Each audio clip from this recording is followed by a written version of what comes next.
Compilação dos ensinamentos de Meishu Sama, maio 2025. O mundo isento de doença, pobreza e conflito. Publicado em O que é o movimento messiânico? Construção do mundo isento de doença, pobreza e conflito, em 15 de setembro de 1935. Qualquer pessoa dirá que o mundo sem doença, pobreza e conflito é simplesmente uma utopia, não podendo existir. No entanto, nosso movimento não hesita em acreditar nessa possibilidade. Em que se fundamenta a eliminação desses três males? Na extinção da doença. Suponhamos que uma pessoa adoeça. As despesas advindas da enfermidade e o prejuízo que ela tem por não poder trabalhar vão se acumulando com o prolongamento da enfermidade e normalmente terminam consumindo os bens da família.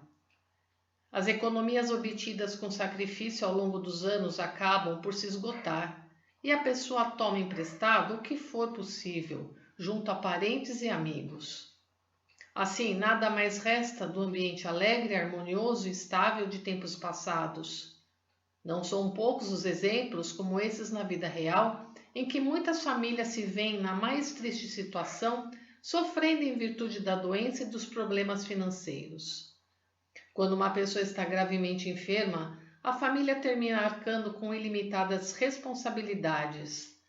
Ela causa transtorno e prejuízo de grandes ou pequenas proporções a parentes, a amigos e, dependendo das circunstâncias, até à firma onde trabalha. As consequências da doença são desastrosas, pois o sofrimento atinge não só o próprio doente, como também vários de seus familiares e até estranhos. Se 2 ou 3 pessoas ficarem doentes consecutivamente e vierem a morrer, mesmo que se trate de uma família de muitos bens, ela se verá obrigada a mudar-se para cortiços ou outros lugares menos favorecidos, como provam inúmeros exemplos. As pessoas guardam dinheiro levadas por 2 razões. Uma é a vontade de enriquecer. A outra, se precaver para a eventualidade de despesas médico-hospitalares em caso de doença. A primeira constitui uma poupança ativa, enquanto a segunda, uma poupança passiva. E como todos sabem, as poupanças passivas são definitivamente mais numerosas.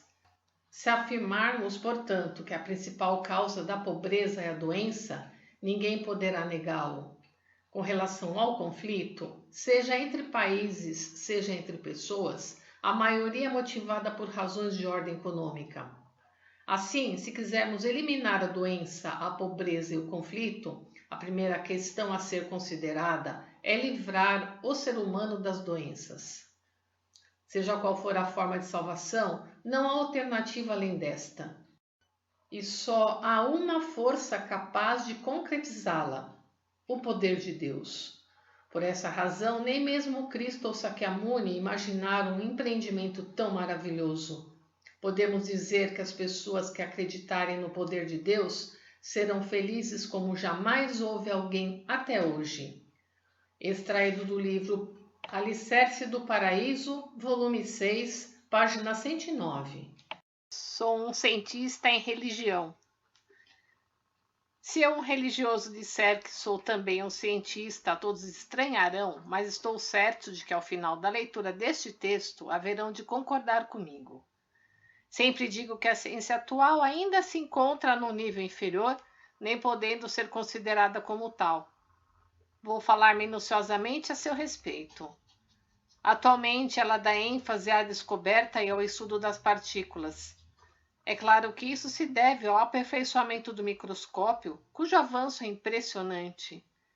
Consegue-se distinguir corpos extremamente minúsculos, frações da ordem de 1 milésimo, milionésimo ou bilionésimo.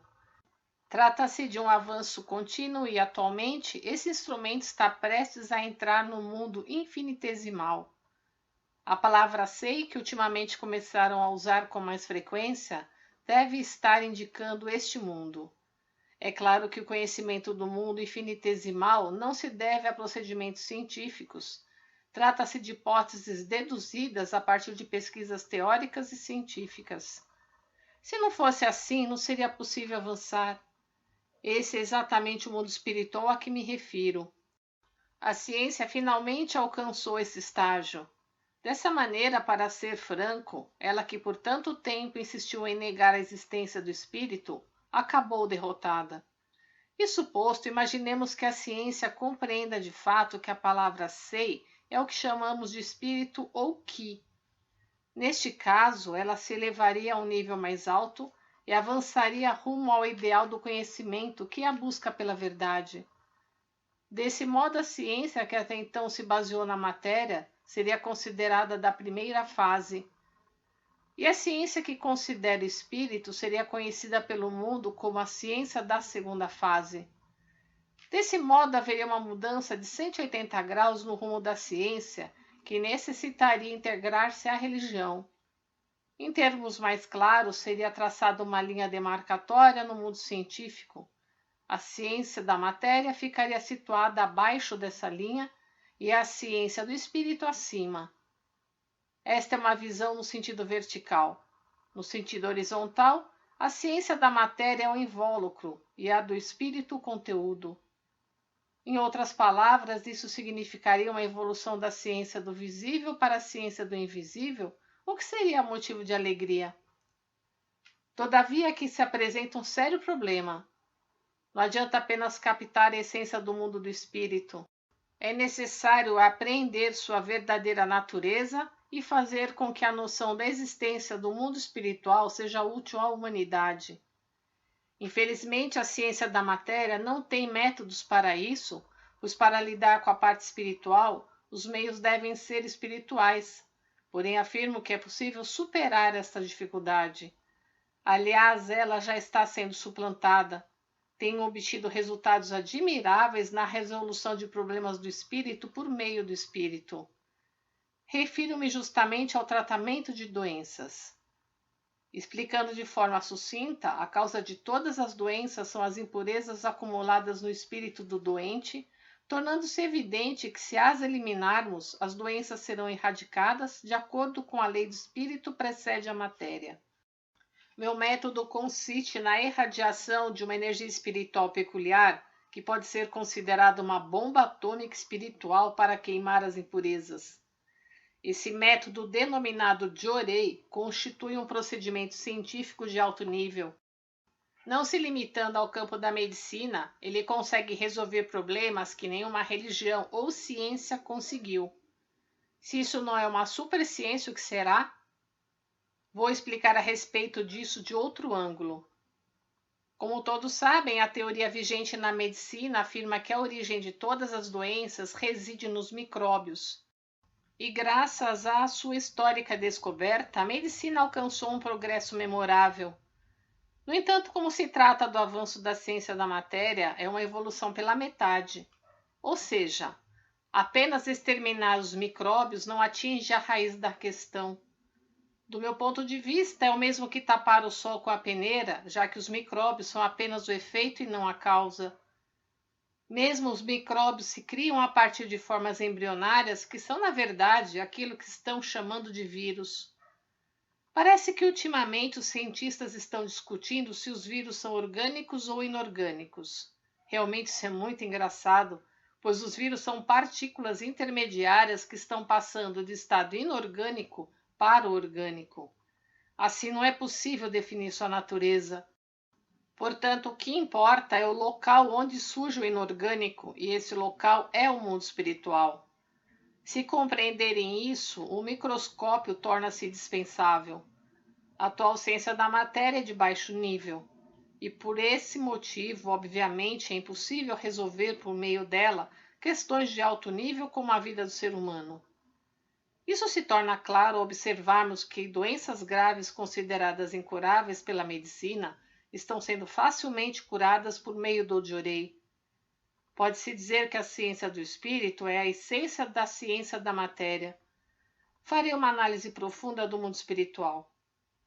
Sua verdadeira natureza é constituída pela essência do Sol, da Lua e da Terra, que na ciência correspondem respectivamente ao oxigênio, ao hidrogênio e ao nitrogênio.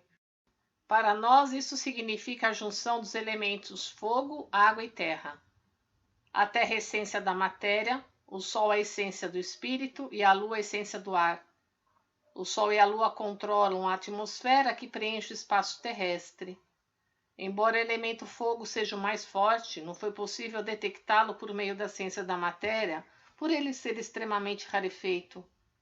Até agora conheciam-se apenas suas propriedades de luz e de calor, porém sua verdadeira essência como energia espiritual permanecera desconhecida.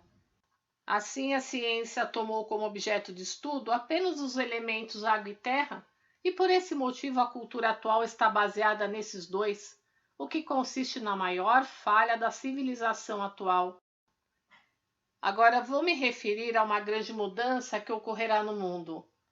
Conforme já explicamos, ele é constituído pelos elementos do Sol, da Lua e da Terra. A distinção entre o dia e a noite é decorrente da alternância do Sol e da Lua, mas isso é um fenômeno visto pelo aspecto material. Acontece que, pelo aspecto espiritual, também existem dia e noite. Evidentemente, através da ciência da matéria, não se consegue compreender isso, mas por meio da ciência do espírito é perfeitamente possível. A mudança a que me refiro é a grande e surpreendente transição do mundo que se iniciará a partir de agora.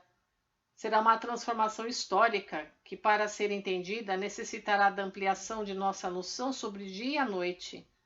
Ou seja, devemos saber que no mundo espiritual a alternância entre o dia e a noite se sucede em períodos de dezenas, centenas, milhares, dezenas de milhares de anos e assim por diante. Da mesma forma que o globo terrestre é formado pelos três elementos fogo, água e terra, tudo no universo se fundamenta no número 3, e isso constitui uma lei imutável. Mesmo a alternância entre a era do dia e a era da noite se dá nos períodos de 3, 30, 300 e 3.000 anos. É evidente que, dependendo da natureza e da dimensão das coisas, a projeção do espírito para a matéria dá-se com maior ou menor rapidez, mas fundamentalmente o movimento se dá com precisão.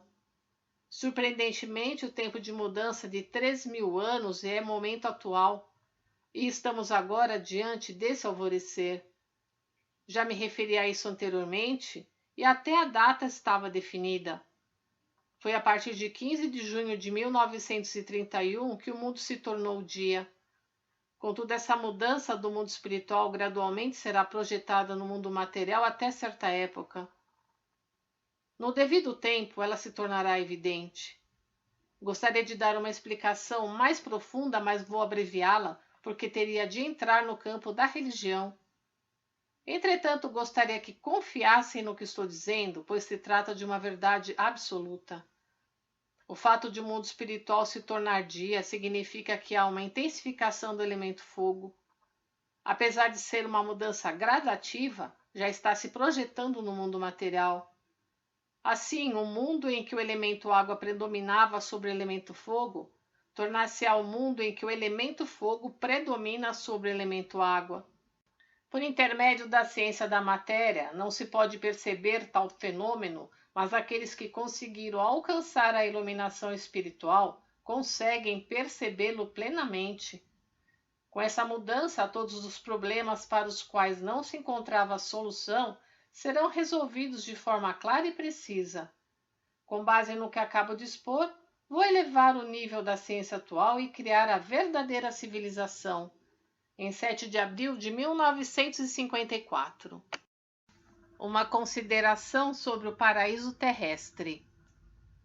O paraíso terrestre a que costumamos nos referir é, em termos mais claros, o mundo do belo. Em relação ao ser humano, é o belo dos sentimentos, ou seja, a beleza interior.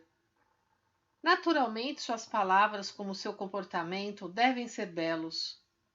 Isso vem a ser o belo individual, e de sua expansão nasce o belo social, isto é, o relacionamento entre as pessoas se torna harmonioso. As casas, as ruas, os meios de transporte e as praças públicas se tornam ainda mais belos. É natural que a limpeza acompanhe o belo. Portanto, em uma escala maior, tanto a política como a educação e as relações econômicas devem tornar-se belas e transparentes, da mesma forma que as relações diplomáticas entre os países. Pensando desse modo, podemos perceber o grau de feiura da sociedade contemporânea. O belo é por demais escasso, principalmente nas classes sociais mais baixas. A causa reside no fato de serem extremamente desfavorecidas economicamente. Ademais, isso gera a decadência da educação e a precariedade das instituições sociais. Daí nasce a intranquilidade social. Gostaria de falar em especial sobre as diversões. Nesse campo, o belo precisa ser muito mais estimulado, pois o cultivo da consciência do belo é o que há de mais útil para a melhora dos sentimentos humanos. Este é um dos motivos pelos quais sempre incentivamos a arte. Nem é preciso mencionar o quanto a arte vulgar e imoral da época atual está degradando o sentimento humano. Desta maneira, o poder econômico é o fator essencial para a criação do mundo do belo. Não poderemos sequer sonhar em concretizar esse mundo enquanto a população permanecer na pobreza. Como devemos proceder para fortalecer o poder econômico? O povo deve trabalhar com afinco visando ao aumento da capacidade da produção. E a condição básica para tanto é, sem dúvida, a saúde de cada indivíduo. E a saúde é o principal foco da nossa religião, o que se torna evidente pelo grande número de pessoas perfeitamente saudáveis que estamos formando por meio do inigualável poder de cura de doenças por nós manifestado. Portanto, devemos dizer que somos a primeira religião à qual Deus atribuiu a qualificação para estabelecer o mundo do belo. Concretizá-lo é uma questão de tempo. Para se certificarem dessa verdade, basta observar atentamente a atuação de nossa religião daqui em diante. Jornal que eu sei, número 65, em 3 de junho de 1950. Religião que revela Deus. Na sociedade, quando se fala sobre fé às pessoas que não têm religião, é comum elas reagirem negando a existência das divindades e pedindo que provemos tal existência com toda clareza. Assumem uma atitude pretensamente culta, dizendo não poder perder tempo com superstições. Essa tendência é notadamente acentuada entre as pessoas da classe intelectual. Todavia, não podemos criticá-las porque elas têm suas razões. Sua postura explica-se pelo fato de que muitas das religiões são anticientíficas, sendo raras as que não cheiram à superstição. Muitas não conseguem dar provas claras da existência de Deus, deixando o assunto na obscuridade. Portanto, não é de se estranhar que haja tantas pessoas que não mostrem interesse pela questão da fé. No entanto, nossa religião mostra claramente a quem quer que seja que Deus existe. Todos os que entram em contato com ela sentem-se maravilhados ante a constatação da existência de Deus. A melhor prova está nos inúmeros relatos de milagres e graças alcançados pelos nossos fiéis. Infelizmente, são pouquíssimas as pessoas que creem por meio da simples leitura ou explanação oral desses relatos. A maioria acha-se impedida de aceitar os fatos como realmente são, porque nos analisam sob uma ótica embasada em crenças de nível inferior. Em parte, isso se entende. Mas para religiões como a nossa, não deixa de ser lamentável. Costumo afirmar que nós não somos uma simples religião, e sim uma outra religião, uma grandiosa obra de salvação. Muitos de nossos fiéis dizem que, quando leram nossas publicações pela primeira vez, não conseguiram crer integralmente nelas, achando muito diferentes não só dos ensinamentos de outras igrejas, como também das teorias científicas. Considerando que nenhuma experiência é perdida, eles começaram a receber Jorei cheios de desconfiança. Perplexos com o fato de que ele consistir apenas no levantar das mãos, pensaram em desistir, julgando impossível obter por meio de um ato de tamanha simplicidade curas que não se conseguem nem mesmo pela tão avançada medicina atual. Entretanto, para sua surpresa, sentindo-se mais dispostos no dia seguinte, optaram por persistir um pouco mais e melhoraram rapidamente. Assim, eles ficam mais impressionados do que felizes. Este é o testemunho unânime dos que relatam suas experiências. É justamente porque nossa religião evidencia extraordinárias graças recebidas nesta vida que os intelectuais cometem o engano, chamando a isso de superstição. Essa atitude não deixa de ser um grande obstáculo. Contudo, existem aqueles que pensam corretamente e se tornam felizes por ingressarem na nossa fé, aceitando plenamente a realidade evidenciada. Tanto os mais intransigentes como os mais devotados à ciência acabam se dando por vencidos diante das provas da existência de Deus apresentada pela nossa religião através de inúmeros milagres nunca antes manifestados. Em 9 de janeiro de 1952, extraído do livro Alicerce do Paraíso, volume 1, página 36. Conheça toda a playlist da arte, da religiosidade e da filosofia. Democratizando a Arte TV no YouTube, o canal do Belo, o canal de todas as artes. Faça a sua dedicação virtual compartilhando os áudios dos ensinamentos de Meixo Sama. Compartilhe o Belo. Poema 164. A virtude ostensiva não é a verdadeira virtude. A virtude oculta, sim, comunica-se com Deus. Interlocutor. Fala-se sobre o acúmulo de virtudes e sobre pessoas virtuosas, mas o que vem a ser a virtude e o que significa acumular virtudes ocultas? Meixo Sama. Praticar ações úteis ao próximo e ao mundo torna-se virtude. Chamamos de acúmulo de virtudes o fato de praticar muitos atos dessa natureza, e para isso melhor é ministrar Jorei e conduzir pessoas à fé. Dar esmolas e fazer caridade é temporário, não é duradouro. Por esse motivo, não há forma melhor de acumular virtudes do que ingressar em uma fé que continuamente salva pessoas. Aquele que soma virtudes receberá a gratidão de um grande número de pessoas. A luz proveniente da gratidão alimenta e expande o espírito. Numa oração shintoísta se diz: Mitamano fuyuo sakirae tamae. Multiplicai a felicidade da alma.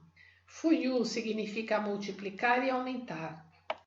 Com a expansão do espírito, sua luz se intensifica e, consequentemente, ele sobe de nível nas camadas do mundo espiritual. Ao mesmo tempo, a felicidade e as boas coisas aumentam. A virtude oculta é prática de boas ações sem que outras pessoas o saibam. Geralmente, nos templos shintoístas, existem tabuletas onde se coloca o valor das contribuições.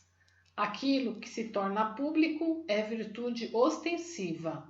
Quando o fato é do conhecimento das pessoas, isso por si só já é a recompensa.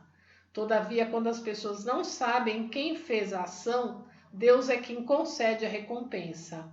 Assim, embora seja a mesma virtude, a oculta é bem melhor. Contudo, o ser humano não se satisfaz se não estiver em evidência. Devemos praticar boas ações fazendo o possível para que elas não sejam do conhecimento das pessoas.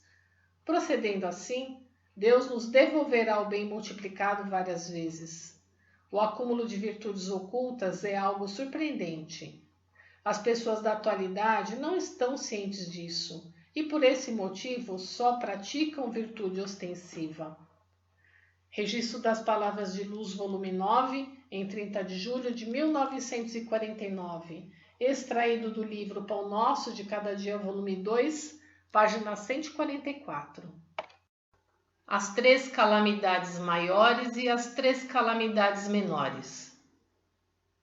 No Japão, desde eras remotas, ouve-se falar das 3 calamidades maiores causadas pelo vento, água e fogo, e das 3 calamidades menores, que são a fome, a doença e a guerra.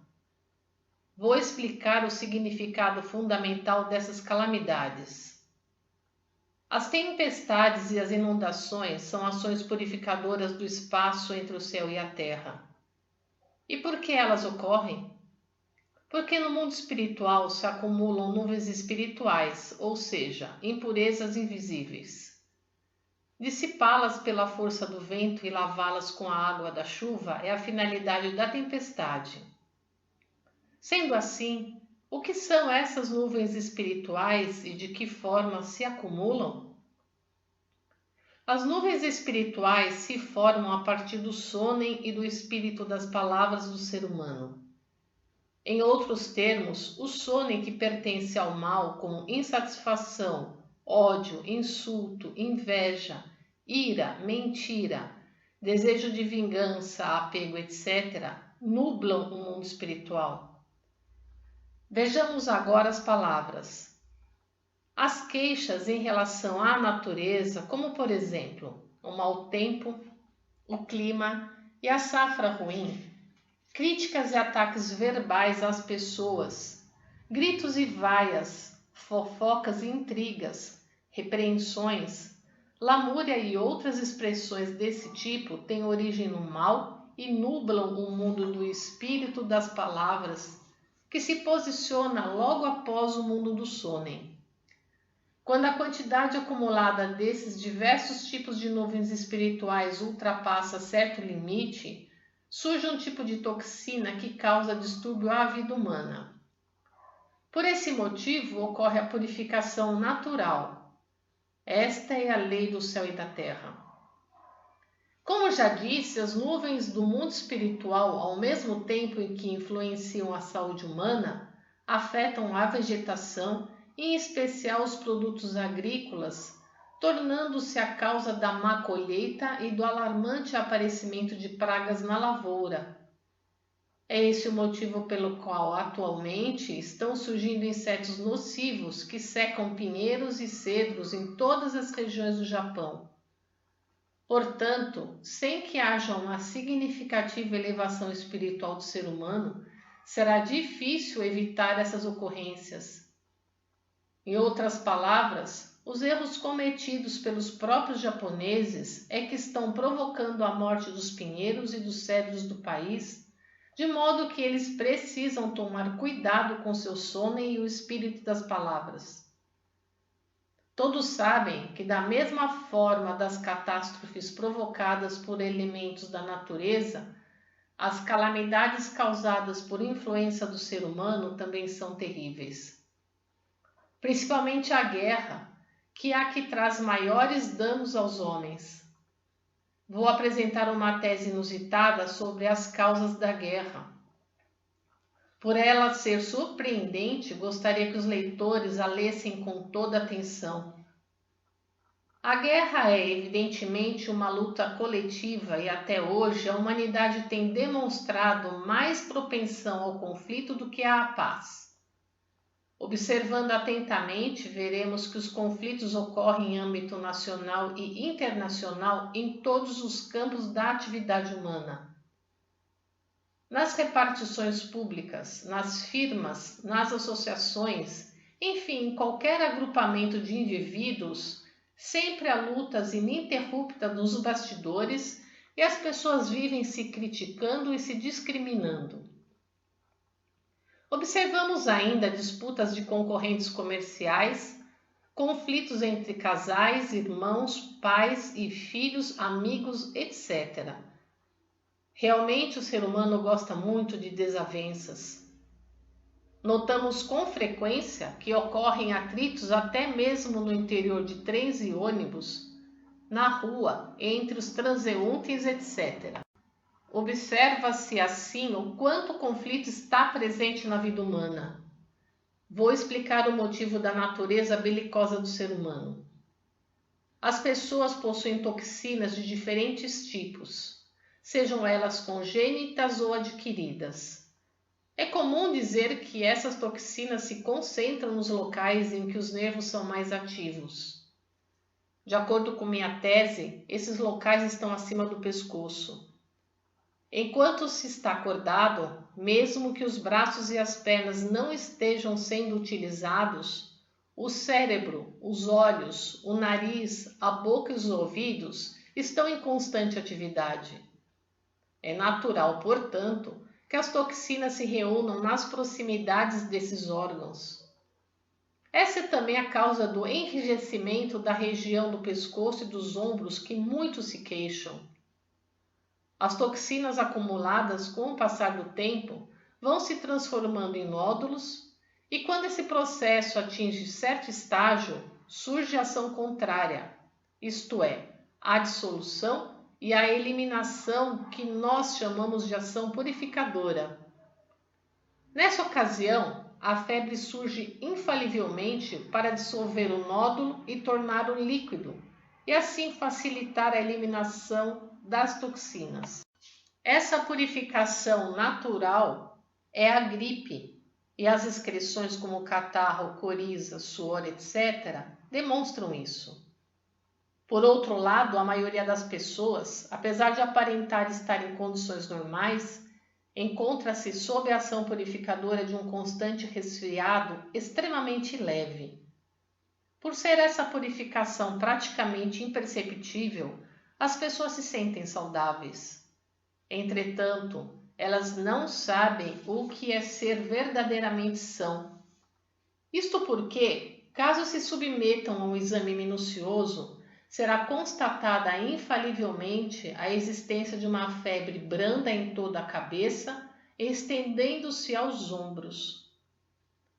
Entre outros sintomas, inevitavelmente a pessoa aparenta a sensação de peso na cabeça, cefaleia, secreção ocular, coriza, zumbido no ouvido, periodontite e enrijecimento do pescoço e dos ombros. Devido a isso, sempre apresenta certa indisposição, a qual constitui um problema, pois provoca a ira que resulta em conflito, o qual culmina em guerra. Assim, não há outro meio de extinguir a natureza belicosa do ser humano a não ser eliminar a indisposição. Eis porque, numa mesma situação, se a pessoa está bem disposta, ela nem se incomoda ao ouvir coisas desagradáveis. Mas, se ela está indisposta, não consegue conter a ira. Creio que a maioria já passou por essa experiência. Vou apresentar a seguinte alguns exemplos. Frequentemente vemos bebês que choram demais. Geralmente se diz que eles são nervosos ou se dão outras justificativas.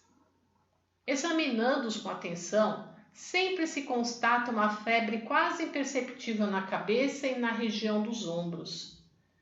Embora se trate de bebês, muitos têm os ombros rijos. Em tais casos, com a administração de diorei, as toxinas diminuirão e, consequentemente, cessará a febre e eles deixarão de chorar com frequência.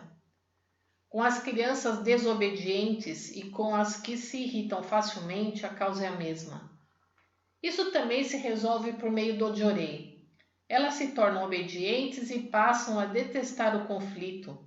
Seu nível de aproveitamento escolar também melhorará. As brigas de casal têm a mesma origem. Recebendo diorei, os cônjuges conseguirão se harmonizar. Como vimos, a causa fundamental do conflito é a indisposição ocasionada pela febre purificadora das toxinas na cabeça, bem como da região do pescoço e nos ombros. Por conseguinte, o único meio para acabar com o conflito é curar por completo essa indisposição. Então, não é exagero afirmar que no mundo inteiro o Jorei da nossa religião é o único, inigualável e radical método de eliminação do conflito. Isso não se limita à guerra, pois todos os problemas que hoje constituem motivo de sofrimento, como ideologias destrutivas, conflito entre as classes sociais, etc., também se originam da insatisfação e das queixas provenientes da indisposição das pessoas. Muitos, para fugirem dela, inconscientemente procuram estímulos fortes. Isso resulta em consumo excessivo de bebida alcoólica, em luxúria, em preguiça, em briga e outros que fatalmente acabam ocasionando crimes. Tirando proveito dessa realidade, os ambiciosos materialistas de cada época estimulam a insatisfação, incitam revoluções sociais nocivas e provocam guerras. Consequentemente, para se estabelecer a paz eterna sobre a terra, antes de mais nada, deve-se erradicar a indisposição e aumentar o vigor e a disposição de cada indivíduo. Não há dúvida de que, assim, o ser humano abominará o conflito e amará a paz. Saibam todos que a nossa religião é que tem força para esclarecer um princípio aqui exposto e demonstrar resultados concretos. Em 13 de agosto de 1949. Notas: 3 calamidades maiores e 3 calamidades menores, duas expressões que têm origem no budismo. Espírito das palavras, em japonês, Kototama, ou Genrei, refere-se à energia espiritual contida em cada palavra proferida pelo ser humano, que pode ser benigna ou maligna. Paraíso terrestre. Com agradável sensação nos traz a expressão paraíso terrestre. Além dela, não há nenhuma outra que inspire mais luz e esperança. No entanto, a maioria das pessoas considera o paraíso terrestre uma utopia, algo sem qualquer possibilidade de realização. Quanto a mim, estou convicto de sua concretização e sinto-a bem próxima. Precisamos meditar profundamente no porquê da grande advertência do Santo Cristo de Nazaré. Arrependei-vos, porque está próximo o reino dos céus. Cristo, a principal figura do cristianismo, cujos ensinamentos influenciaram boa parte do mundo e constituíram a grande religião existente até os dias de hoje, não pôde ter proferido palavras sem fundamento.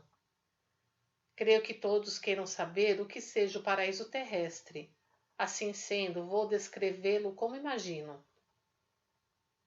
Resumidamente, o paraíso terrestre é o mundo dos felizes, um mundo de civilização elevada, isento de doença, pobreza e conflito. Portanto, é nossa grande tarefa encontrar uma forma de transformar em paraíso este atual mundo em que a humanidade vive aflita em meio a inúmeros sofrimentos, como a doença, a pobreza e o conflito. Inicialmente, precisamos descobrir como eliminar a doença, uma vez que ela é a principal causa dos 3 grandes infortúnios. Em seguida vem a pobreza, que também tem como causa primária a doença, enquanto a ideologia equivocada, a pobreza política, a organização social deficiente são causas secundárias. A ideologia tende para o conflito, é motivada pelo estado selvagem de que a humanidade ainda não conseguiu se libertar. Por conseguinte, a questão fundamental é como eliminar esses 3 grandes infortúnios. Vou apresentar os fatos mais simples que me fizeram adquirir confiança na sua solução. Para a surpresa de todos, aqueles que ingressam em nossa igreja, à medida que seguem seus ensinamentos, têm seu espírito e matéria purificados, tornam-se verdadeiramente saudáveis, conseguem libertar-se pouco a pouco da pobreza e tomam aversão ao conflito. Inúmeros fatos têm provado que a maioria dos fiéis, com o correr dos anos, está obtendo crescente felicidade. Não é preciso salientar os defeitos alheios. mas permitam-me que eu faça referência às pessoas que, embora possuam fé, tombam nas garras de doenças graves ou sofrem com a pobreza, porém satisfeitas e contentes. Comparando-as com os descrentes, pode ser que estejam salvas espiritualmente, mas somente o espírito está salvo e não a matéria. Ou seja, a salvação foi feita pela metade. A verdadeira salvação deve abranger o espírito e o corpo físico. É preciso que a pessoa se torne saudável, livre-se da pobreza e sua família seja plenamente feliz. Até hoje, porém, todas as formas de salvação tinham o poder de salvar apenas o espírito. Sem opção, as pessoas resignavam-se, considerando que a fé se limitava à salvação do espírito. A comprovação disso está nos religiosos que afirmam que a fé que busca graças recebidas nesta vida é de nível inferior. Trata-se de uma concepção estranha, pois não há quem não aspire a graças nesta existência. E ainda, se alguém se queixa do sofrimento da doença, é estranho dizer-lhe que o ser humano deve superar a vida e a morte. Ora, ninguém é capaz de tal superação. Admitir que conseguiu tal coisa é enganar a si próprio. Um episódio relacionado à história do mestre Sou Rotakuan, monge zen budista, é bem ilustrativo. Quando ele estava à beira da morte, cercado de pessoas, alguém lhe solicitou que redigisse suas últimas palavras. Deram-lhe papel e pincel. Takuan escreveu: "Não quero morrer." Imaginando algum engano, pois julgavam que um mestre tão notável não escreveria tal coisa, entregaram-lhe novamente o pincel e o papel. E o célebre monge dessa vez escreveu: "Não quero morrer de jeito nenhum." Acho realmente admirável e nobre sua atitude, pois em igual circunstância seria presumível escrever algo como: "Vida e morte, por que me preocupar?" O mestre, porém, abandonou todo o falso orgulho e revelou francamente seus sentimentos. Isso merece consideração, porque um monge célebre comumente não agiria assim. Na sociedade há muitas pessoas que, almejando salvar o próximo, fazem autopropaganda, apesar de ainda não viverem livres dos 3 infortúnios: doença, pobreza e conflito. A intenção pode ser boa, mas não é a forma ideal. Isso porque somente após termos conseguido nossa salvação e felicidade é que devemos pensar em conduzir à fé outras pessoas que vivem uma vida infernal para que também se tornem felizes como nós. Dessa forma, a divulgação surte 100% de efeito, pois nossos semelhantes sentir-se-ão atraídos ao presenciar nosso estado de felicidade. Eu mesmo não tinha coragem de difundir a fé messiânica antes de me encontrar em boas condições. Após ter sido abençoado com inúmeras graças divinas e conseguido me tornar verdadeiramente feliz, tomei coragem para divulgar os ensinamentos.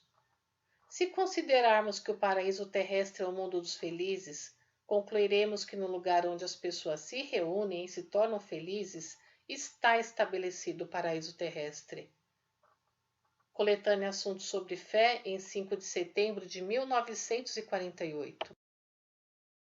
Compartilhe os ensinamentos de Meishu Sama.